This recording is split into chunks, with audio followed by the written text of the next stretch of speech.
Welcome, everybody, to Chats with Changemakers. You're not used to seeing me. I know. But we're excited to celebrate Engineers Week and introduce a Girl to Engineering Day with this special live chat. I'm Sarah. I am DiscoverE's marketing manager and your host, actually, for today's chat. I used to teach middle school and high school students, and I'm really looking forward to chatting with all of you today and our two amazing changemakers. Our usual student host is Enrique, but he can't be here because he actually is celebrating eWeek also by participating in the Technology Student Association State Conference and Competition in Florida. Best of luck, Enrique. We've all got our fingers crossed for you.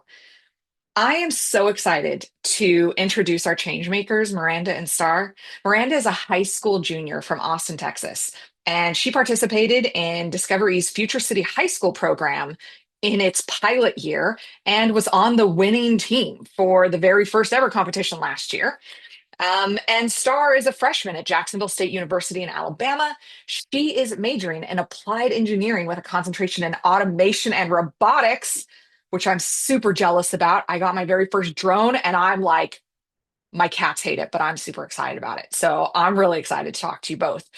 Both Miranda and Star, we know them through other things, but both Miranda and Star were also selected as STEM Next 2024 Flight Crew, a program that recognizes youth leaders in STEM, and they participated as co-hosts of Discover Engineering's Challenge video series. I've got a video that I'm going to show you guys later. Miranda and Star, welcome. Thank you so much for joining us today. Thank you for having me. Yeah, thank you. Hi, guys. So excited. Happy Engineers Week. Happy Engineers Week. I am going to kick things off by asking Miranda and Star a few questions because I want to get to know a little bit more about them, and that's what we do here at Chats with Changemakers. And you can ask questions too by typing in the Q&A. I see some already in. I'm so excited. So let's get started. My first one, Star, I'm gonna start with you. I'll put you in the hot seat. What made you choose your particular engineering major? I think I have a pretty basic story, but I add my own special twist on it. I went to a new school my junior year of high school, and when I got there, I saw the application for robotics team, but I couldn't find out where they met, so I had to hunt down the robotics captain because like everyone was giving me a vague description of long blonde hair, but I was like, where is he? And I stumbled upon him in the cafeteria. And he introduced me to the advisor, and I just fell in love with the team that day. So having my hands on like the robot and building it from scratch really made me excited. I was like, I could do this as a career. I'm really excited to do this as a career. So when I saw that JSU had the automation and robotics specialization, it was an instinct. I love that because we got a question in advance from a class that's here, and they were like, "Why did Star choose the university?" And you just answered it. You're like telepathically connected to the question we already know that we're going to get. So that's fantastic. Miranda, you are in high school. You're streaming from your high school now. I know you're both at school right now. Unless Star, you have like a bazillion computers in your like bedroom. That would be not weird. I'm a nerd. Like that's a truth for me. But Miranda, what specific fields within STEM interest you the most? Well, as you said, I'm in high school, so I'm still kind of exploring my options, but I think I'm definitely leaning towards engineering and maybe specifically electrical engineering or aerospace engineering. And I feel like engineering is the perfect combination of like sciencey, physics, math, and it kind of connects everything together. Like as I'm learning about science talks, I'm like, oh, math also ties into this and how design and everything all comes together. And I feel like engineering is such an applicable field and it can impact, everything that you see around you is requires engineering. So I am just so interested in like finding out these little, intricate connections between the sciences and yeah, engineering. I love that. I think one of my favorite, I mean, I know it's going to surprise everybody to hear that I'm a major extrovert, but one of my favorite things about engineering is that it's so collaborative. Like, I'm sure you both have had that experience that there's so much with other people. You don't have to like do it all by yourself. Um, I want to give a shout out to our friends at PMIEF for a minute. Project management is a big part of engineering, and you're in high school, you're in university. Project managing, even if it's just your assignments, that's there's a lot there. That's a big skill to learn. How do you approach problem solving when you're stuck on a difficult project or assignment at school? Yeah, I mean, I feel like project management is everywhere.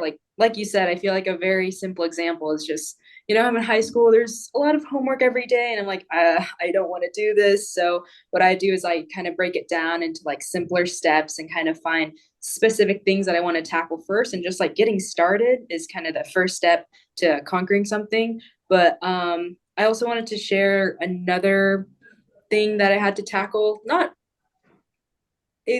super recently, but for Future City, I tried to figure out this moving part. If you didn't know, for Future City, you have to build a model and it has to have a moving part. So I was really interested in this electric train thing. It was like copper wire coiled up and then a battery with magnets on two sides, and you run it through. And with the electromagnetic force, it pushes the battery through, which I thought was so cool. But then when I actually tried it, there were actually so many things that I was missing. And I was like, oh, maybe the thickness of the wire is off, or I need to get different magnets. And I had to try a bunch of different combinations to actually find out what I wanted to do. So, yeah, basically finding specific points that you want to tackle and breaking down complex problems into simpler ones. Star, what about you? I this is mostly from the robotics team. I like trying things, and if they don't work, like the fact that I started and initiated something and found out it's not working, I just swap to the next thing. So I like trying different things to see what fits and works best. I guess the latest example I have is we were supposed to do a project for speech, and I couldn't decide what I wanted to do it on. So I started different presentations, and I landed on making a presentation about Spider-Man across the Spider-Verse. And I was like, yes, this is perfect because I can feel when like it fits. So trying the different things, especially if I have the time. If I don't have the time, that's a different issue. But trying the different things and if I find something that could actually work is a big part of how I like just go about life, really. I love that so much. And we have our first audience question. This is from Mrs. Warner's students at Falcon Ridge Middle School in Apple Valley, Minnesota. Stay warm up there, guys. And their question for both of you is, how did you first get interested in STEM? I can start. I mean, so when I was younger, I was just, really interested in space, and I was like, whoa, like when I learned about how small humans are compared to the scope of the universe, I was like, that's crazy. Like, how did we even get to the moon? How did we get to Mars? That's crazy. So it kind of started there. I was just interested in these little things. But then my first, like, big, I guess, realization or like getting to actually experience STEM was through the Future City program and actually getting to see what an engineer does in their life. Because, when you're a kid, you hear engineering, science, whatever, but you don't actually get to see that until I tried this program and got to, do things on my own and design things, test things. And yeah, I mean, through this program, I've done it quite a few years. And it's just really helped me get involved in STEM and kind of the start of my STEM journey. And Star, what about you? How did you first get into STEM? I it's been a part of my life for a long time because my dad used to work for DirecTV as the people who set up satellites. So I've been around wires and like the technical stuff for a long time. But I do have vague memories of like my elementary school trying to push girls in STEM, which I really appreciate. And I think like it worked on me. Um, I do remember like in the gifted program, we dissected a shark and then we had to make a Ruby Goldberg and we designed roller coasters, things like that. So it just like pushed me towards that side of things. And I've just grown up wanting more, especially with my love of superheroes. That really drew me into sci-fi and like what's possible with science. Oh, my nerd heart is so full right now, Star. I love that. There is another audience question, but it ties into one of the other questions I was going to ask you anyway. So, Mrs. Noche's sixth grade class in Orland, PA. So these are middle school students, and they're wondering what could they do now for a potential future career. And I think that the other question that I'm going to kind of team with it, if you want, is what about students who don't think that they're like cut out for STEM? If they're like, I don't know, I could never do a STEM career. I'm not really that kind of kid. What would you tell them? So what could students do now? And what about students who don't think that they're STEM students? Um, I would say for students who don't think that they are STEM students, no one does. I didn't realize it until we had our first lab last week that we are all collectively lost and we're learning along the way. No one is 100% sure what they're doing. It is really funny, like, because everybody's in the same situation as you. Like, we have STEM as like this big, hard thing. We're like all trying to get there, but because we all feel like we aren't there yet, we're working together because we want to do it, which is like really the basis. If you want to do it, you will do it. Despite my Mm. weaknesses with math, I will push through and go into engineering. And my goal is to just like learn along the way. That's a big thing about it. Yeah, I think for you guys in middle school or anyone who's interested in STEM, I think the biggest thing is just remaining curious and exploring things on your own. Just even like a deep dive in Wikipedia. Like I've done that so many, like it'll go on for hours. I'll just be looking at, I mean, recently I learned about these things, these little acid balls on Mars, and I was like, that's really cool. So just like remaining curious and looking into these things that interest you, doing research or seeing how you could try some of these things. I know DiscoverE has some great resources if you want to check out some activities with engineering. And I think for the second part of the question, if for people that think maybe they're not cut out for STEM, I feel like the biggest thing is to not be afraid and be okay with being uncomfortable. Mhm. Because the STEM world really needs you. Like everyone, everyone needs to have the STEM world needs everyone's voice.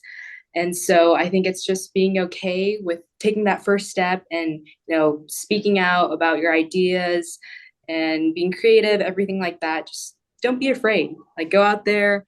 Easier said than done, but go out there and yeah, be okay with that. I love that. I was just telling, I have a one of my kids is in university, her first year of university, and she came home and she was like, I don't feel like I know what I'm doing. And I was like, sweetie, I'm going to tell you a secret about being an adult. Nobody really knows what they're doing. I'm in my 40s and I feel like I'm still faking it most of the way through my day-to-day activities. So it sounds like you two kind of get to experience that also. And Star, you said you have a weakness in math, and I love that you phrased it that way, not like I'm bad at math, because I used to tell my middle school students, math is just a language. It's a language like English or like Spanish or like French or Italian, and you can learn any language. You just have to practice it. You just have to know like what pieces go together. And so I love those answers, and I can see more questions coming in, but I'm going to kind of stick to our questions also. And so, yeah, just to everybody out there, I want to reiterate what Miranda and Star said: keep going, keep trying different things, and you are a STEM student. I heard that over and over and over. You are a STEM student. Um, you were both selected to be part of STEM Next 2024 flight crew. What is the flight crew? What did you get to experience and do as part of the flight crew? And part of the reason I ask is because flight crew for 2025 or 2026 is open now, right? And so anybody who's watching, you are a STEM kid, and you could go and sign up to be part of the flight crew for this upcoming year. So what was flight crew? So Like, go ahead. sorry. Flight crew, it's a group of advocates who are trying to, promote the importance of like STEM after school activities, as well as, promote inclusion in STEM. And I thought this was an incredible experience. I got to meet so many other people who kind of had the same ambitions as me. And we were all able to be at Girls Build Solutions, which was a national event over the summer in San Diego, and just be in an environment that was really supportive and be able to kind of share our thoughts about STEM and just how important it is, how like I've been impacted by Future City, these like STEM after school programs, and how they've really inspired me on this journey. So just kind of, yeah, advocating for these programs and the importance of STEM education. To answer the flight crew part, I also think it's for advocates, like people who want STEM to become like a normal part of a lot of kids' everyday they do push like the out of school part of STEM. So it's not just about grades, it's like about passions and interests and project based learning. And I do really love that because every single person I met who was on the flight crew, they did something for STEM because they liked it, not for a grade or for like school or anything. And I thought that was so amazing and beautiful because you don't get to see a lot of that in an academic setting. So I do love the fact that it was focused on out of school STEM. And for me, it was being able to meet the people. Like to this day, I still talk with them. I still talk with Miranda. They were amazing. I loved Girls Build Solution, especially our speaker from NASA. Like broke down some things about climate change, and I was like, "This is awesome." I had the honor of speaking in front of everybody. It was terrifying, but I did it anyways. And then, of course, they introduced me to DiscoverE over here. And they gave me this amazing hoodie. I love it. But yeah, it was just an amazing opportunity to be a part of such a empowering organization. I love that. Thank you so much. We're such fans of what they're doing over there at the flight crew. So we are so excited to get you guys actually and to partner with you both. And speaking of awesome hoodies, where's mine? I'm wearing my Future City hoodie. Miranda, you already have alluded to Future City a couple of times. Can I get you to talk about like what Future City is in case there's anybody here who haven't had the chance to participate yet? So Future City is a program and competition for middle school students, but also recently high school students, where it prompts students to research, design, and build a city like 100 years in the future. And each year there's a different theme. There are a few deliverables. You write an essay, you build a model, create a presentation, and answer questions from the judges. And yeah, I think it's been an amazing experience just getting to see like kind of the inside world of engineering and actually like I started this program going in like okay like it's a city like some futuristic stuff whatever but there's so much that goes into a city that no one talks about and you get to see all of the inside scoop on like zoning and how to manage utilities and everything like that. So it's been an incredible experience and also getting to learn a lot of like soft skills because it's a year-long program or several months. So planning out and like time management, talking with your teammates, learning from mentors, educators. So it's an amazing program. So definitely check it out. I love that. And I'm going to give a little bit of a plug. If there are educators in the chat today, please go to futurecity.org because we are giving it away free actually until the end of the month. So go and register and grab the program for yourself and get a look. And then next year's theme and registration starts. I don't want to give the actual date, but mid-April, let's put it that way. And you can register whether you're a high school or middle school team. And we'd love to have you participate. We've been saying around here, Future City creates future engineers. And I don't know, maybe that's a little bit cringe, but like, I feel like I've got some proof, at least 50% proof in this change maker group right now. Okay, what do you both think? Should I show the video? Should I show the action contraption video? All right. I Before challenge video question, ask question number 10. I have a prompt, okay, you guys, because I was not going to do this. Before I show the video, I want to know what was your favorite part about hosting these videos? I mean, for me, I've never really been in front of a camera like that before. And I don't know, to be with these amazing people, be a star, the DiscoverE crew, the amazing production crew was like an eye-opening experience. And I got to see all the stuff that goes on behind the scenes and, really commend them for their work. And yeah, I mean, I had a great time with all these amazing people and actually getting to try the activities and design them, things like that. So it was really fun. I really enjoyed the act, like the doing of the activities. Granted, they were targeted towards a younger audience, but I had fun nonetheless. My favorite was Wiggle Bots, but I did like the action contraption. I have a lot of favorites. It was fun doing it, and then having Miranda there to do it with. That was a really fun process. But I did like working with everybody on set. It wasn't a really stressful environment, which I appreciated. It was more fun and relaxed, and you could tell on camera how much fun it actually was. I did like the fact that we didn't have to fake it. STEM was just fun, and it puts it in a good light. So that was a big part for me. And the fact I love. Oh, Go sorry. ahead, Miranda. No, you go ahead. The fact that we actually we had to go through the engineering design process ourselves and like design and redesign and kind of find errors to improve and things like that. So it was really cool to actually be able to do the activities and talk about our experiences. I love that. Well, we can turn off our cameras for a second while I play the video, and then we'll be right back.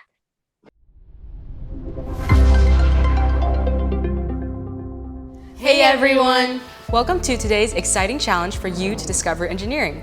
I'm so excited for this activity. We're about to build our very own action contraptions, also known as Rube Goldberg machines. Rube Goldberg was an engineer and cartoonist who got famous for his crazy inventions. His machines were designed to perform simple tasks, but they were made up of wacky chain reactions. A chain reaction starts when you transfer energy from one object to another, and it continues on with each reaction causing the next reaction, and so on, until you reach your end result.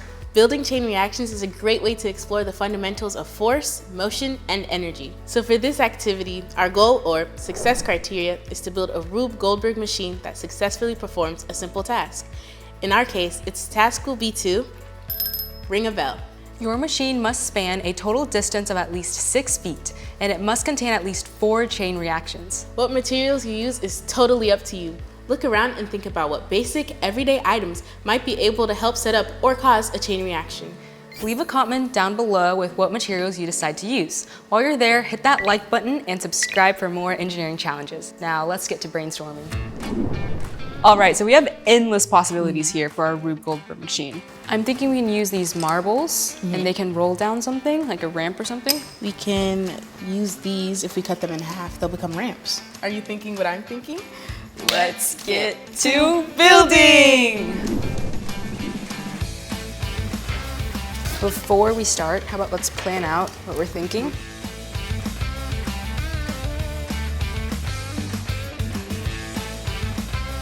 Okay, how about we test just this first? Remember to use the engineering design process while building your contraption. Chain reactions are tricky, and they won't always work perfectly on your first try. So use your imagination, creativity, and engineering skills to experiment, test new ideas, and improve your design. Okay.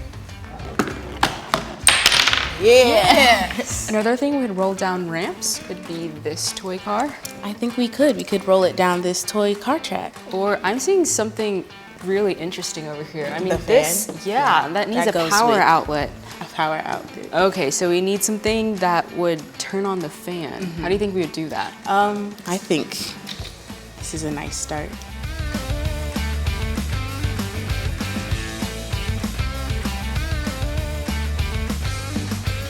Okay, so since we need the fan to blow something down, I think it should be elevated. Let's see if this is going to turn on. Okay, I think we're good. So it starts here, then the car is gonna hit the button to turn it on. Okay, test that out. Oh, yes. Okay. I can grab a ramp.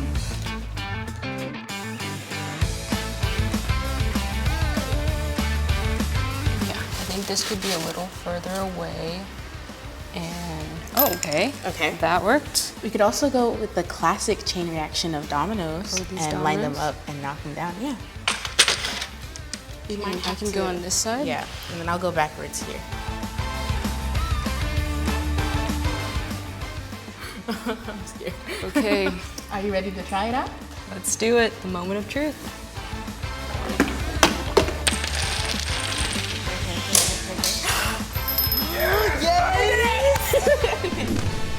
And there you have it. We used the engineering design process to create our very own Rube Goldberg machine. I think Rube would be proud. I agree. So let's recap. We knew we needed to have at least 4 chain reactions, and each chain reaction causes the transfer of energy from one to the next. And so we started off with this marble track that would hit the dominoes, And then we started on a racetrack that would go down to turn on the fan. and then the fan would blow the ping pong ball and ring the bell. Thank you for joining us. We can't wait to see what contraptions you come up with.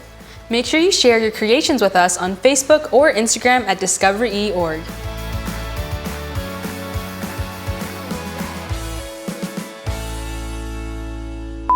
also known as Rube Goldberg machines. Rube. Okay, well, we need at least 4 chain reactions for our action.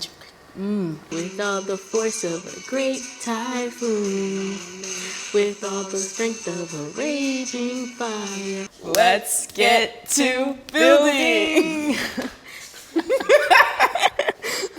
And of course, I had to keep going through the bloopers because we put those at the end of every single episode, and they're fun. And you both are so amazing. I think my favorite thing was I remember telling the production team when you guys were getting ready to do the scripts, I was like, remember to get them to say like and subscribe, but like they're teenagers, they'll know exactly what they're supposed to do. They're like, no, we should write it in the script. I was like, please don't.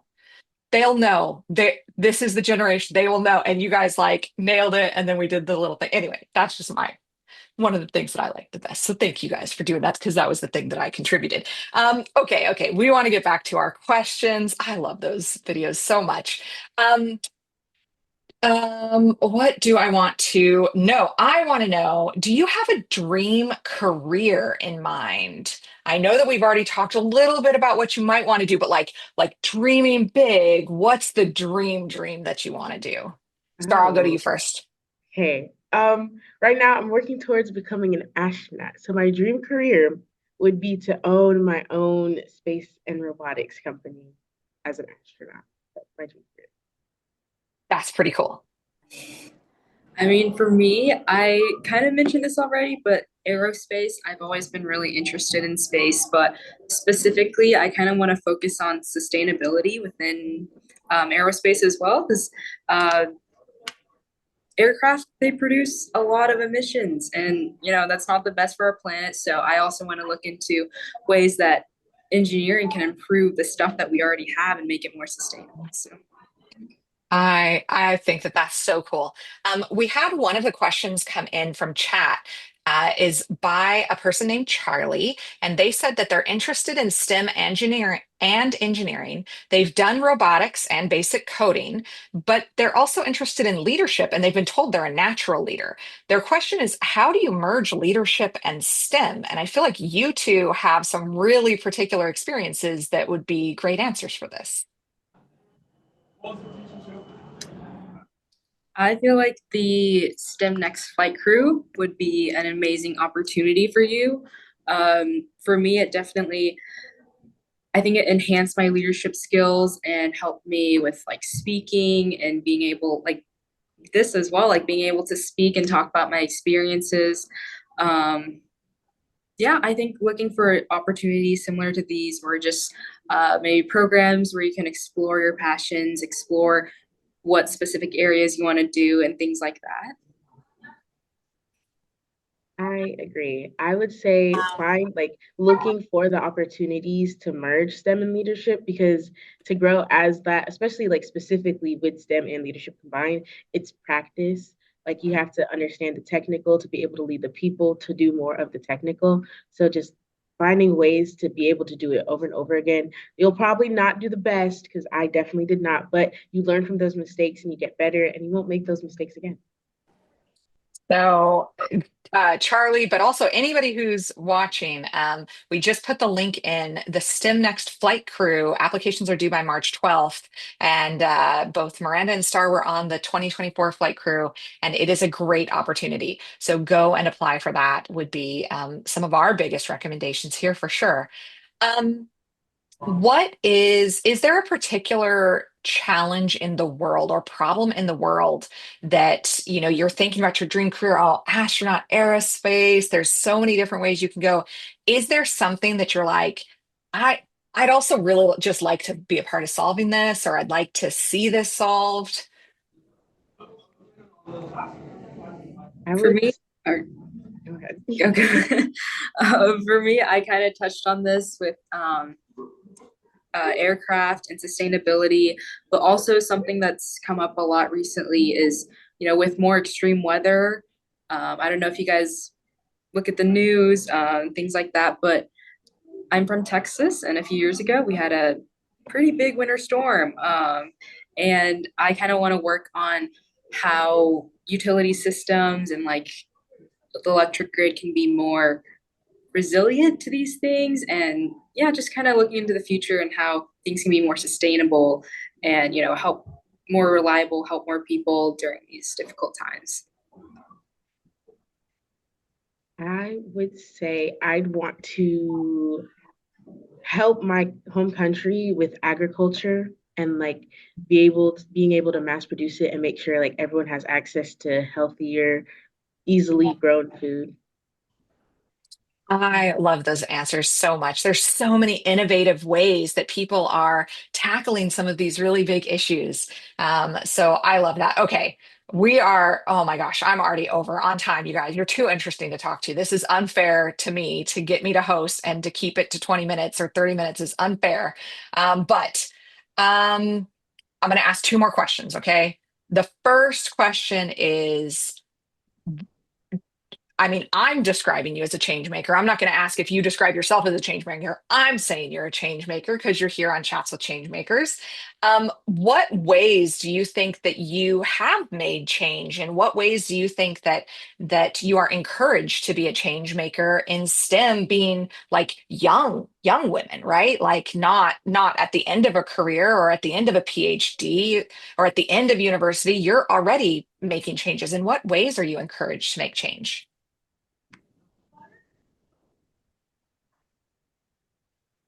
Lately, I've been around more people in my major who want to do like fun activities around campus. So working with them and like having my leadership ability and like my ability to get things going, I would say like ambition, having that paired with what they want to do and having like their support, it encourages me to go out and make a difference in our community.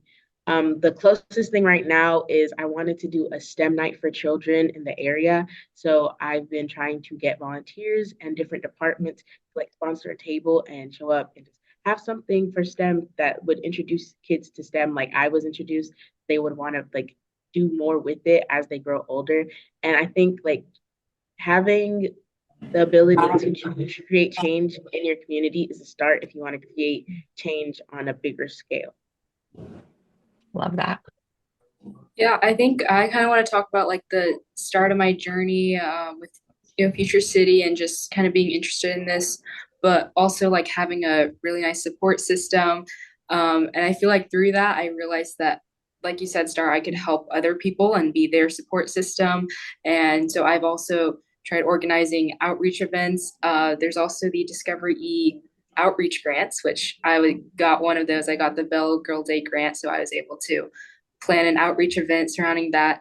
And it's just kind of realizing that I could also, be the support system to others as others have been to me and be able to inspire others in this field. I love that. Okay, my last question is much less serious because those were good answers, and I'm not going to try to get you to top those. Those were excellent. And Star, I'm going to ask you a question that's not actually on the one, but you mentioned Spider-Man into the Spider-Verse or Cross Spider-Verse, and now I have to know, what is the best Spider-Man variant? Who the best Spider-Man? Let's go. I can't remember her name, no, but the one who's in her pajamas with her little puffs, who just has like, it's like the most high tech, like woman of color thing I've ever seen. I love it. And she's my favorite. And I'm so mad that I can't remember her name, but she really is in her pajamas, but she like has her system around her where she's like interacting as like a Spider Woman. It was so cool. I was so excited. My friends were like, you can't scream in a movie theater. I was like, she's right there though. So yeah, her. I love that. You're getting comments in the Q&A that people are like, yes, yes, that one. So, okay, that's good. Thank you. Thank you for answering that one. Okay. And Miranda, I will ask you one of the ones from that, but I'm still going nerdy with it because, grass is green and I'm a nerd. So that's what it is. If you could have any superpower, what superpower would you choose? I think I would choose to be able to teleport because I want to, yeah, I want to go out like and travel, but also, sometimes school and like other things come up. So I just want to be able to teleport somewhere and, maybe just for the weekend, just spend the weekend in Hawaii or something like that.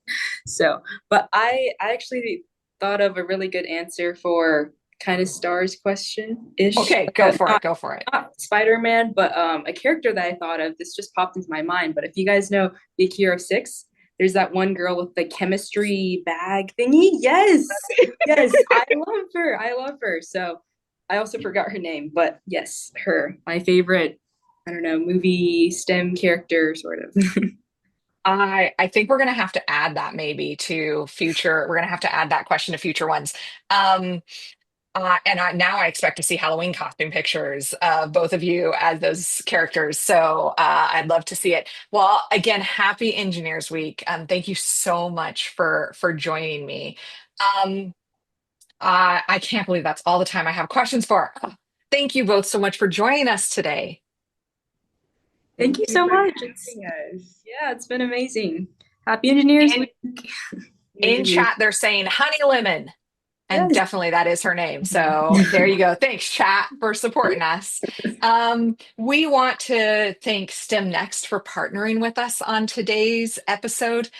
Huge fans of them in the flight crew. So go and definitely register for that, sign up for that. And a huge thanks to all of you for tuning in during Girl Day and E-Week here. We have opportunities that you don't want to miss. I've said it so many times, but be sure to apply for STEM Next 2025 Flight Crew. The Flight Crew program features remarkable youth leaders like these two amazing young ladies who are advocates for out-of-school time STEM opportunities. And the application is due March 12th, so apply very soon. And teachers, you can access Future City's free activities for a limited time. We're giving them away free. So register for Future City at futurecity.org, and your students will explore engineering concepts, problem solving, and sustainability in a fun, interactive way. And when Miranda said model, she was not joking. Like the model is on a sheet of plywood that's 8 feet by 4 feet. It is massive. It's not like a little thing. They are big. And the ones this year were floating islands. Some of them were on water. It was so crazy. Both the flight crew and Future City links are in the chat, and we will send it to all of the registrants. Be sure to join our next Chats with Changemakers Tuesday, March 20th at 1 p.m. Enrique will be back, thankfully, and he will be chatting with an agricultural engineer. So happy Engineers Week, everybody. We'll see you next time.